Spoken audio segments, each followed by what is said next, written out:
안녕하세요. 요즘 인스타그램에서 위대한 개츠비 뮤지컬 광고가 종종 뜨더라고요.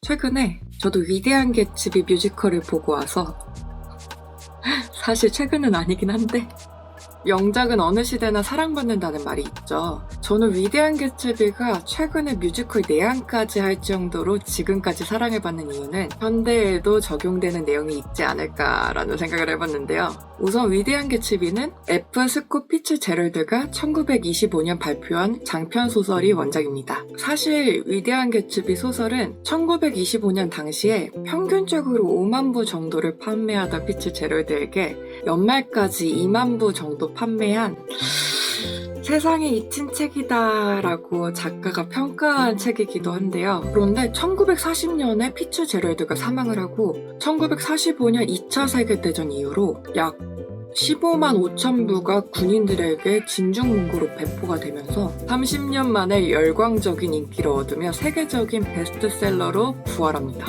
한국에서 학교를 나왔으면 시대적 특징 한번 싹 풀고 가줘야 되죠. 위대한 개츠비의 시대적 배경은 1920년대 미국, 그 중에서도 1922년 여름을 주요 배경으로 하고 있습니다. 시대적 특징을 크게 4가지로 나눠보자면 첫 번째, 경제호황과 소비문화. 1차 세계대전 이후로 미국은 전쟁 피해가 거의 없었고 산업과 경제가 급성장하게 됩니다. 자동차, 전기, 가전제품들이 대중화가 되면서 신흥부자들이 증가하게 되었고 주식 투자와 사치 소비가 유행을 하게 되면서 파티와 사교 문화가 붐을 이루게 됩니다.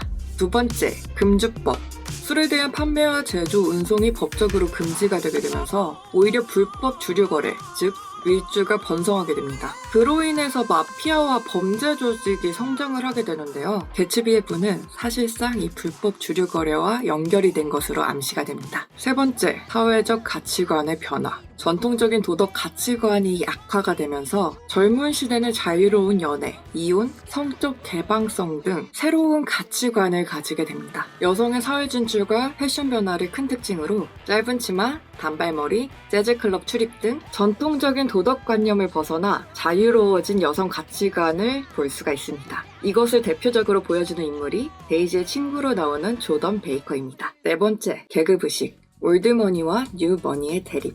작품 속에서 웨스트 에그와 이스트 에그가 나오는데요. 작품 속에서 웨스트 에그는 뉴머니, 즉 신흥부자들이 사는 곳으로 겉으로는 화려하지만 세련미나 품격은 부족한 요즘으로 따지면 졸부들이 사는 지역이고요. 이스트 에그는 올드머니, 대대로 부유한 집안의 사람들이 사는 곳으로 단정하고 고급스러워 보이지만 도덕적인 공허함과 냉소주의를 가지고 있고 사회적인 권위와 품위를 중시합니다. 올드머니의 대표적인 인물은 톰과 데이지, 뉴머니는 개츠비라고 볼 수 있습니다.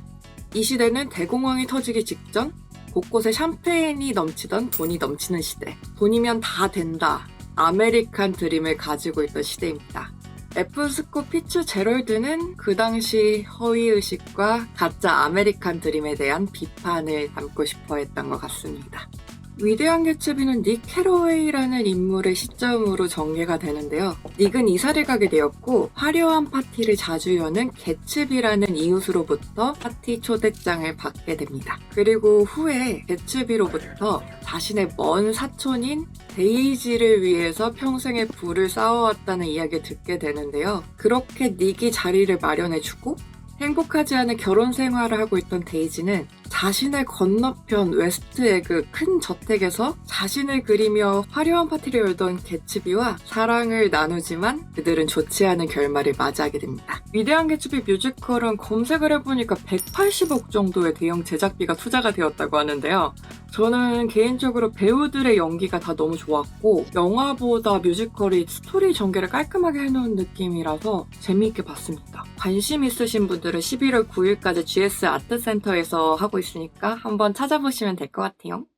저는 살아가는 데 있어서 시대적 변화와 흐름을 읽는 능력이 굉장히 중요하다고 생각을 하는데요. 그 부분에 있어서 고전 작품의 힘을 다시 한번 느끼게 되었습니다.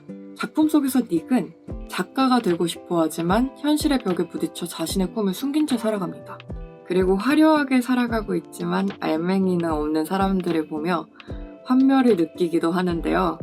닉을 보면서 과거에 제가 생각나기도 했고 저를 다시 한번 돌아보기도 했던 것 같습니다. 닉이 중간중간에 이렇게 담담하게 툭 던지는 나레이션이 재밌고 작품을 더 흥미롭게 만들어준 것 같아서 인상 깊었습니다. 그리고 아무래도 시대적 배경이 다르다 보니까 요즘과는 좀 다르다라고 느꼈던 부분이 있는데요. 개츠비의 데이지를 향한 사랑이 예전에는 애틋하고 지고지순한 사랑으로 표현이 될 수 있지만 현대사회에서는 과연 어떻게 해석이 될까라는 생각이 들었습니다. 제가 요즘 들어 느끼는 부분 중 하나는 내가 결혼 종령기긴 하구나 라고 생각이 드는 게 이 관련된 연락을 하다가도 결혼했냐, 연애하고 있냐 라는 질문을 종종 받고 소개 제안을 종종 받게 되는 요즘인 것 같습니다.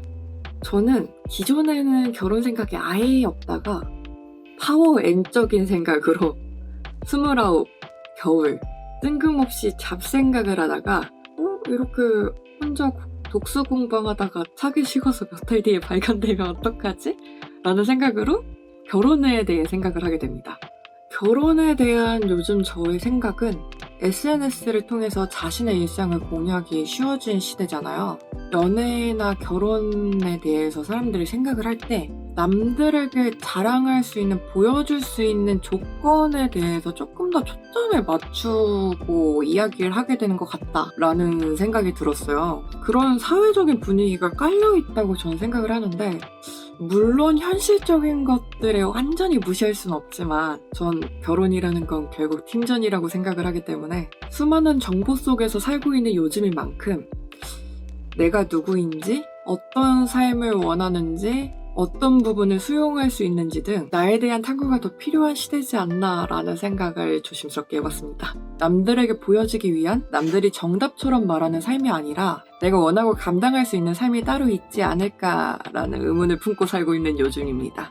이 작품은 당시의 허위의식과 가짜 아메리칸 드림에 대한 비판을 담고 있는데요. 우리 모두가 한 번쯤 돌아볼 필요가 있지 않나, 그리고 진짜 사랑이란 뭘까에 대해서 한 번쯤 생각해봐도 좋지 않을까요?